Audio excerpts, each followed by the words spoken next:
Where should I buy real estate so that I could potentially have a huge mass appreciations in the future? Hello, everybody. This is Bojie, Bay Area real estate agents. Welcome to my channel where I talk about anything real estate, investment, and personal growth related topics.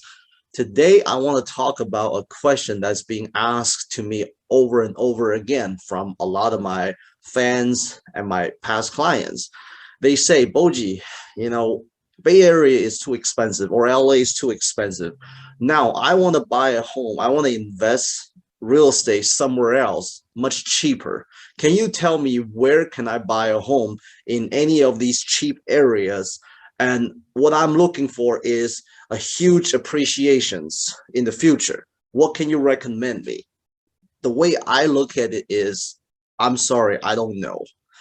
Um, by cheaper market, typically what people are talking about is like in California, it will be like Tracy, Fresno, Madera, Modesto, or down in LA, there's gonna be like a bunch of places down there too.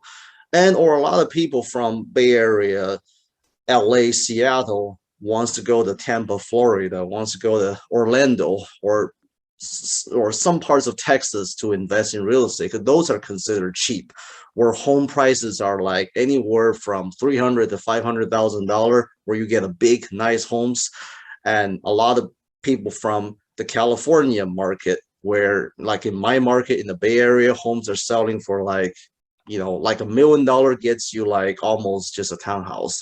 So those are considered cheap places from people in our market. And a lot of them wants to know, like, is the market in Tampa or Orlando going to appreciate as much as they would like perhaps in the Bay Area? Because I get what a lot of these people are asking me are coming from, because they have seen in the last couple of years, especially during the pandemic, when home prices have gone up over and over, like huge.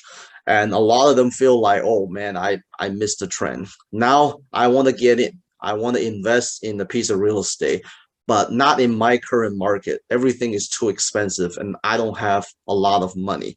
So, but I could afford to buy a $300,000 home anywhere else in the US. I just want to find a place in the right market where that home could potentially double or triple like in the next 5 to 10 years.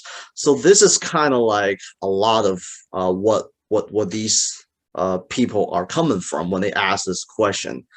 Well, my response to that is, yeah, I wish I knew. I wish I knew when, where, which market is going to suddenly go up in prices. Nobody really knows about where the economy is going, and which city, and just what the overall market is. However, though, you know, focusing on what you don't know, what you will never know, what we want to first look at is what we do know in all of these above mentioned markets. One thing that kind of concerns me, and again, this is my personal view as of now, is a lot of these cheap market. I'm not gonna name a specific city that I'm talking about, but you look at like that city's real estate prices going up. Is it because of the local income that's sustaining that huge buying demand, or is it that most of the buyers are from out of state, such as California, Seattle, New York? And this makes a huge difference. Like in a market like Bay Area, Seattle, where home prices are really high, it's because the local people with local incomes could afford that. Where in a lot of these other cities, it's the people from Seattle, from Bay Area, from New York are going there and buy it. Where the local people with their local income can never support these type of home prices. That's the big differences. And I'm always concerned about whether a market can sustain that price or not, based on whether the money's coming from local or coming from out of the area. And if the money is coming from out of the area, I mean, this is not going to be a long-term sustainability. So this is going to be my main concern if you're looking into areas like, you know, any of these cheap areas, out of California. That's one thing you got to really think about in terms of long-term sustainability. And here's typically a list of things that I look for in a city, when it comes to determining where I should invest. And I think these are some of the things that can be a good, helpful guidelines for you too. So the first one I'm going to go over is you want to look at if the city has high income local industries, and how diversified the industries are. Let me give you an example. Like San Francisco Bay Area has a very diverse, high paying industries locally. We've got high tech, software, hardware, biotech, finance, fintech, healthcare. It's it's a wide range of industries that is constantly be providing high income jobs, and it's not really depending on just one industry. New York, Boston, Seattle, they've all got a little bit of that. So that is, in my opinion, a foundation of local income sustainability. So you look at the city, you want to look at what kind of industry they have. Are they high paying industry? Are they pretty diverse options? And the second thing would be higher education. Higher education means universities. Like in the Bay Area, we've got Stanford, we've got UC Berkeley, Boston, oh my gosh, right? MIT and Harvard. And so if you have these two things combined, people are coming to your city for high paying jobs, and people want to move their kids to this city for the higher educations. And the people that graduate from the university of this city want to stay in this city so that they can get a job that are high paying in this city. So these two elements combined are huge, when it comes to boosting the city's economy. You can have a college town with great universities such as like New Haven, where Yale University is at. But the people that graduate from Yale, they don't stay in New Haven. They probably go to New York or Boston or Bay Area, California, because New Haven does not have a lot of local industries itself. So it doesn't keep the talent. It might attract the students here. So, the high paying industry and higher education, these two combined are the foundation of a city's economic well-being. And another thing is going to be the climate and the location of the city.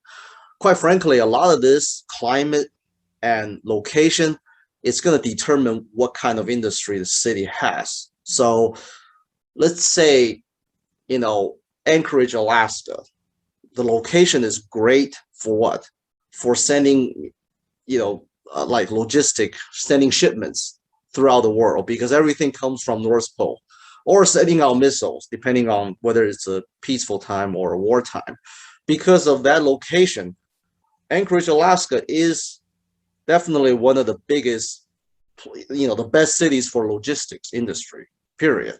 Because you'll see like Amazon, DHL, FedEx, you name it, UPS, all of the world's biggest carriers are all going to be having a huge distribution center in Anchorage, Alaska.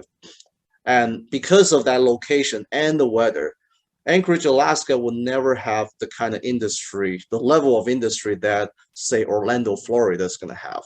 You're not going to see a Disney museum or a theme park in Anchorage, Alaska, but you'll see it down in Florida. So if you want to evaluate some up and coming city, you got to really look at the climate and the location and a few other things to see what can this city be potentially, like what industry can a city like this potentially have that's high paying. So that is very important. And another thing will be land availability. Okay, so we all know cities like Seattle, San Francisco Bay Area, we're out of land. We have mountains and waters, but we have no flat land. Where Texas, have, a lot of land, very, very abundant of land. So that is going to be like, if the demand is there, cities, places like Texas or Midwest have the ability to go up in supply. Okay. But places like Seattle, Bay Area, I'm sorry, you can only go up, or like Manhattan, New York, you can only go up in sky, but you can't go horizontally. So that is another thing that keeps the home prices like high, is the land availability. And of course, you do want to study what the future economic development is in that city. And that goes into really knowing what players are coming in, who are leaving, and what are the current cap rates, investments. So a lot of it goes into constant researching of what the economic climate change that's going on, that's going to take place in that city. So really, these are the 5 main things that I do most of my research based on, and I encourage you to do the same thing before you just, go along with someone and jump into one of these cheap cities, buying a bunch of real estate, thinking that it's going to go up, 3 times, 4 times in the future. Don't do that. I mean, real estate is overall a long-term investment that's best suited for hedging against inflations and earning you a annual return. The property value appreciation, however, should be more of a byproduct of your smart investments. Don't chase for that. And successful real estate investment strategies more about diversifications, and you got to have a upward strategy and a downward strategy, and the plan B. Just like a good sports team, you got to have a lot of good offensive players, and you also have to have a lot of good defensive players. You can't have only one but not the other. Now, before you jump onto the next investment property, I mean, analyze your long-term goals, your exit plans, and then your risk management policies. All right, to your long-term investment success. Talk to you next time. Have a wonderful day.